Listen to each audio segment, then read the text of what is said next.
¿Qué tal, Eladio Benítez? ¿Cómo estás? Buenas noches. Muy buenas noches, Carlos. Un gusto estar contigo. Realmente espero que hayas tenido una Navidad excelente. Espectacular. ¿Qué tal, Luis Fernando Ramírez? ¿Cómo estás? ¿Qué tal, Carlos? Feliz Navidad para vos, para Eladio. Muy buenas noches a la audiencia. Bueno, a ver, vamos a ir por partes. Eladio después estuvo viendo el péndulo el miércoles pasado y apenas terminó el péndulo me escribió un mensaje y le agradecí por eso y ya teníamos preparado invitarlo de todas formas, ¿verdad? Pero me encantó esa iniciativa de querer estar y venir a explicar también la posición del sector docente acerca de todo lo que pasa en la educación después de conocerse los resultados del informe PISA, ¿verdad? Y agradezco eso y está con nosotros, hemos cumplido también con la palabra. Bueno, estamos mal estamos. ¿Qué es lo que podemos hacer para mejorar? Pero esto tiene que ser algo de todos juntos. ¿Qué podemos hacer? Bueno, en primer lugar, yo agradezco la invitación, como señalaba, y yo me sentí aludido como ciudadano y como un militante en el sector educativo por las posiciones que bajaban los invitados de la semana pasada. Y ellos veían al problema de la educación solamente desde la perspectiva de la figura del docente, ¿verdad? Y yo creo que ese es el error más grande que podemos cometer.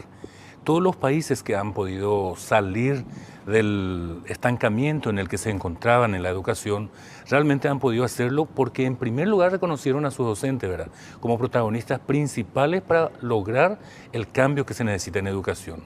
Y yo creo que en Paraguay estamos lejos de eso en este momento. ¿Por qué? Porque la figura del docente, en vez de ser apoyado desde distintas perspectivas, ¿verdad?, primero con la familia misma, segundo el Estado, que debe garantizar una formación profesional acorde a las necesidades actuales, no estamos viendo. Y ahí nosotros decimos en primer lugar, entonces estamos viendo solamente el árbol y no el bosque. ¿En qué sentido? No vemos la causa real de esos fracasos que tenemos en la educación. Y nosotros creemos que PISA, por ejemplo, nos da una pista de lo que es la educación paraguaya y sin lugar a dudas son válidos, ¿verdad? Pero esa información nosotros ya lo hemos tenido desde hace 20 años atrás, ¿verdad?, en Paraguay. Pero ¿qué se hizo desde la perspectiva del gobierno? Desde la perspectiva, los gobiernos. sí, o de los gobiernos. Nada no se hizo, ¿verdad? Nada, cierto. Lastimosamente han sido, los gobiernos, uno más que repetía historias sobre la educación. Y una víctima era el docente, ¿verdad? Y que hoy no se ha modificado eso esencialmente. ¿Por qué razón? Porque no se toma en serio realmente la necesidad de la educación como una estructura, como un todo. Y no discutir solamente que el docente es el culpable, sino es el sistema, es la estructura. ¿Cuál es el corazón? Ustedes que están en el... ¿Quién es el corazón de la educación? Bueno, el corazón de la educación es el aula y el motor del aula es el docente. El docente. Eso es así, Ahí eso es categórico. Genial. Vamos a comenzar por ahí, Sí. precisando algunas cosas. ¿Verdad? Bueno, entonces, el aula y el motor es el docente. Si el motor no funciona bien, no digo que no funciona, si no funciona bien, ¿qué tenemos que hacer? Sí. Yo quiero ahí hacer una puntualización. Dentro del aula y en lo que se llama el aprendizaje o lo que es la escuela. Pero no es eso solo la educación. No es eso solamente la educación. Porque una escuela que está en un contexto muy pobre tampoco puede desarrollar mucho por Así muy mismo. habilidoso que sea el docente. Porque la educación, educar es convivir, es convivencia. Y si la convivencia es muy pobre, la mentalidad del niño es muy pobre. Ahí el maestro puede aportar, pero va a tener siempre un límite que es el contexto. Entonces, yo comparto lo que dice Eladio, no se puede descontextualizar. Sí. Uno. Y el segundo punto que sí quiero mencionar, poniendo que el maestro es el motor, el Paraguay no es uniforme. Ese es uno de los grandes errores. Y cuando pensamos en reformas educativas, pensamos en reformas cuyo piso es muy alto. Entonces se reforma para un 5% nomás. Todo lo que está por debajo no. El Paraguay tiene por lo menos 3 tipos de escuela, ¿verdad? La escuela rural. Sí, rural. Sí.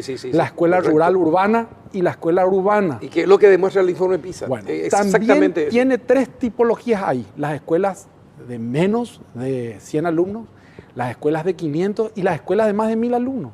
Entonces voy a decir, ¿podemos hacer decir esto un todo? No, hay que tener bajadas diferentes, bajadas para escuelas de una comunidad, bajadas para escuelas de un número de alumnos, etcétera, etcétera, etcétera. Entonces yo quiero decir ahí, agregando lo que dice Eladio, lo que no hicimos nunca es estructuralmente trabajar la educación. ¿Qué significa eso? 7.300 escuelas y poquito hay. 5.400 nomás son necesarias en un plan que tiene el Ministerio de Educación hace años, Se tiene. ¿verdad? Que se llama potenciación, donde ¿cuánto nos ahorramos, Carlos? Reconversión de docentes, 20.000 docentes se van a jubilar en este periodo, Sí. ¿verdad? Y 400 nomás ingresan a la carrera por Así año. mismo. O sea, Cada vez son menos. entonces, Cada vez son hay que menos. pensar a más largo plazo todas estas cuestiones educativas, no poniendo solamente, y el maestro es el eje del motor, y ahí tenemos que ver si vamos a hacer un zoom sobre el maestro, decir, ¿cómo capacitamos al ¿Cómo le maestro? capacitamos? ¿Cómo le formamos? ¿Cómo actualizamos Sí. al maestro? Y cómo remuneramos al maestro, porque es difícil que alguien Totalmente pueda de entregarle acuerdo. su vida cuando tiene hambre. Así mismo. Entonces, si no elevamos todas esas cosas y decimos y atacamos nomás un sector, no vamos a encontrar la salida. Entonces, yo creo que tenemos que poner en marcha estos planes que yo le llamo estructurales. Y ahí otra vez decir cuáles son los programas pedagógicos que tenemos que incorporar para que los chicos aprendan matemática y lengua en primer lugar, de una manera muy simple y sencilla para pasar de un nivel 1 a un nivel 3 y después recién ver de un nivel 3 a un nivel 4. Ustedes saben que sí. ninguno llegó a nivel 3. Por eso. Luis, Ni en las escuelas privadas. Sí, sí. Eso es todo Ni en un la escuela tema, privada, Carlos. sí. Es así mismo. No, y quería nomás decir con relación a lo que señalaba Luis. En realidad, el fracaso, por ejemplo, un 8% nada más en matemáticas logró, según la evaluación PISA, el nivel mínimo, ¿verdad? Esta imagen... 32% más o es. menos Esta es la para imagen, comunicación correcta. de lo que es Paraguay hoy en América Latina. Efectivamente. Bueno, pero esa información nosotros ya teníamos, Carlos, de hace mucho tiempo. Y acá yo voy a decir algo que quiero que la ciudadanía entienda.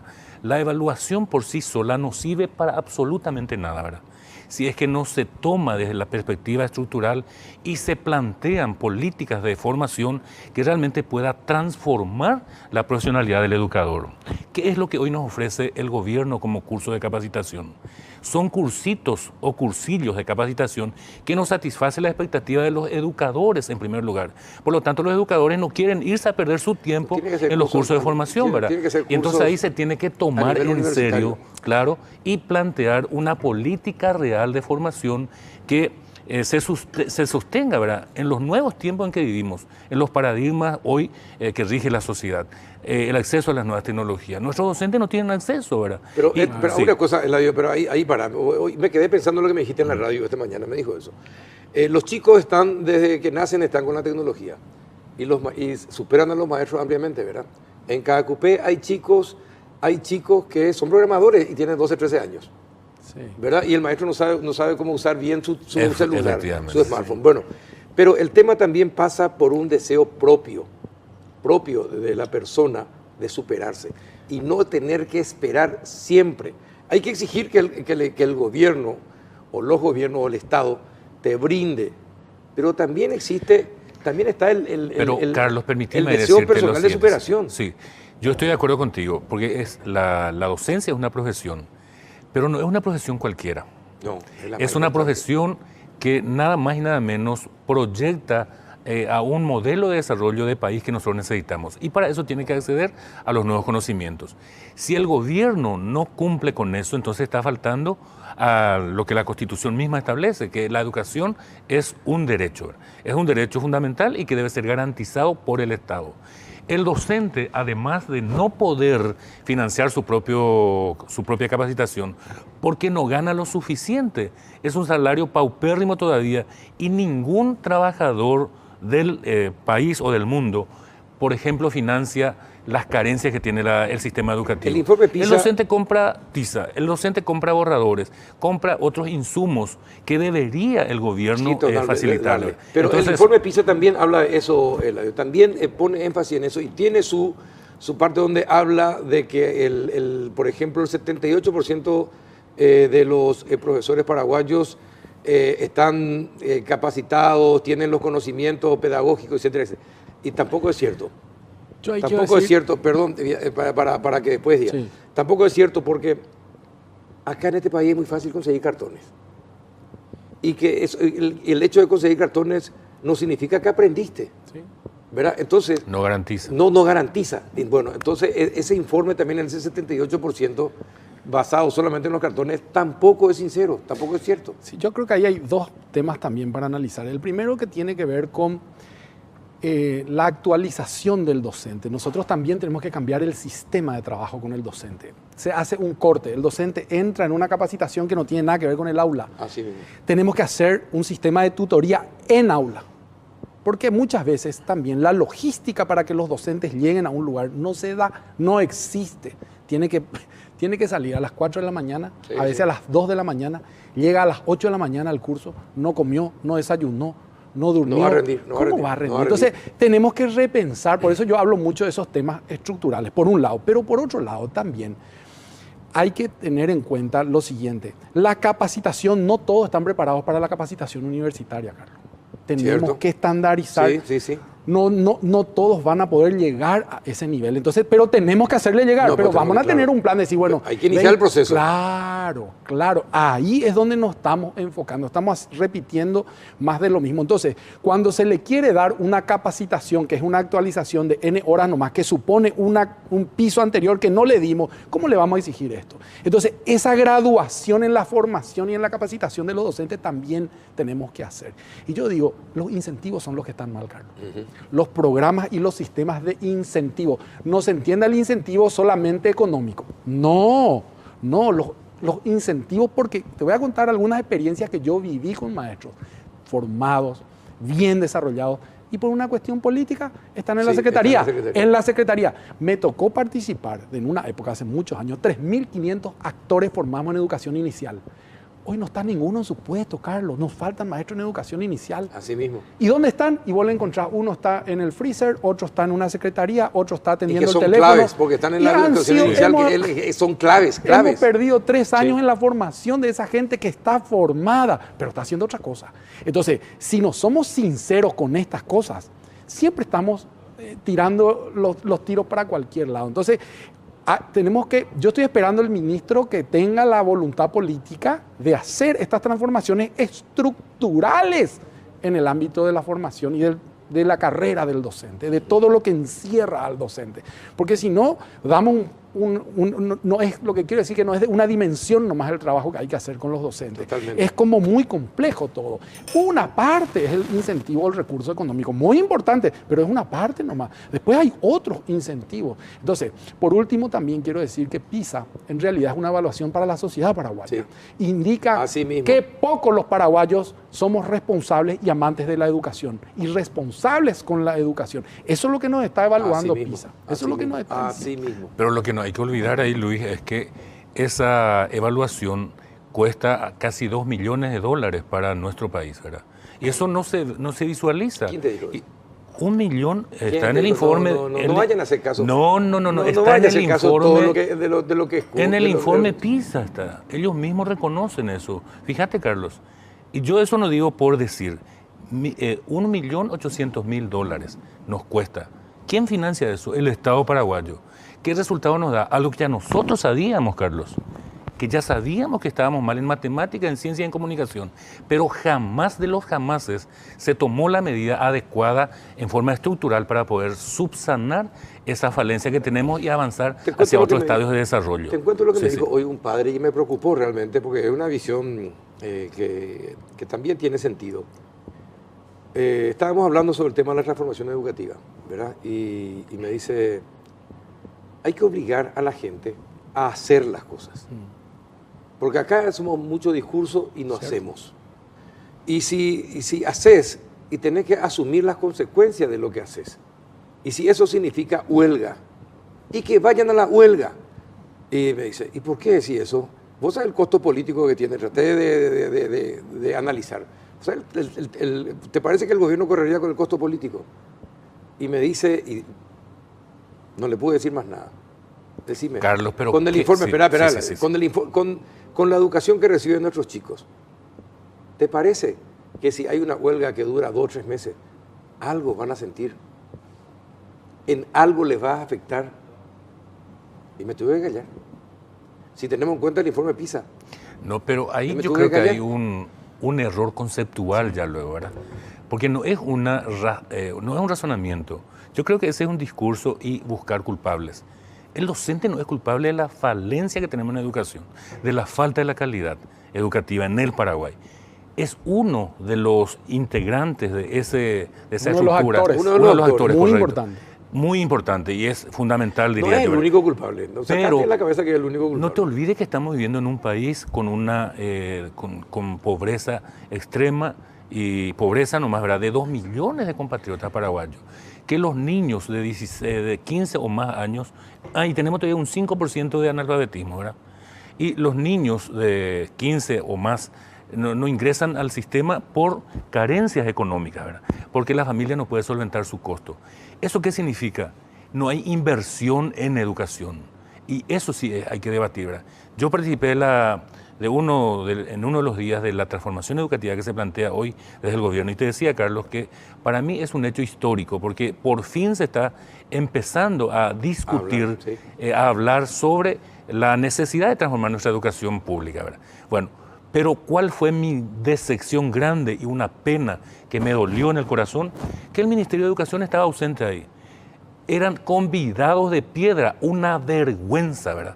Y yo digo, Peta es una persona muy honorable, respetado, pero por lo menos hubiera dicho que no para ir a hacer payasadas en ese circo, ¿verdad? Disculpame la expresión porque creo que esa es la verdad. ¿Quiénes vinieron a darnos receta? Eran expertos internacionales, ¿verdad? Que yo no discuto su capacidad, a lo mejor saben, y en su país probablemente tengan los mismos problemas que nosotros, o peores inclusive, ¿verdad? Pero ningún paraguayo fue invitado para poder bajar la realidad nacional, ¿verdad? Eso es una vergüenza. Para bajar sobre algo de la realidad nacional vino el de la Secretaría Técnica de Planificación, ¿verdad? Bueno, ¿y qué pasó del Ministerio de Educación? Convidado de piedra. Según nuestra Constitución y según la lógica, es el Ministerio de Educación y Ciencias quien debe regir los destinos de la política para educación. Te cuento algo, tranquilízate. Bueno, el Ministerio de Educación va a ser el que va a ser el... Pero la receta ya está dada, Carlos. La receta se cerró. Y yo participé y te digo por conocimiento. No, es propaganda. Eladio, no vaya a hacer caso de propaganda. No, eso no es cierto. Tenemos los resultados y ya eso se va a bajar después para poder legitimar nomás, Carlos. No. Y vamos a tener el mismo problema, y me gustaría que me equivoque, ¿verdad? Que la reforma de los 90, en donde hoy estamos viendo el resultado. ¿Por qué eso no progresó?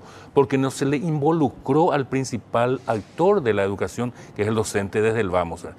Y nadie puede ir a imponer criterios ya emanadas como recetas desde otras latitudes. Y lo más acá es... El principal actor de la educación tiene que estar más comprometido. Totalmente. Mucho más. Pero ¿cómo le vamos a comprometer? ¿Verdad? Haciéndole participar, ¿verdad? Participen, claro. exijan. Pero no podemos, si el Banco Mundial es el que nos dice qué tenemos que hacer, Carlos. Está el acuerdo que vos viste seguramente. ¿Sabes qué? Eso es un discurso no, ya. Hace 50 años que yo vengo escuchando ese discurso del Banco Mundial, del Fondo Monetario. Yo tengo el contrato que firmó el BIR con el Ministerio de Hacienda y la ministra Lea fue la que firmó, ¿verdad? Pero vos leíste el contrato. Sí, señor. No leíste todo. Sí, leí todo. Te invito a que leas. Leí todito.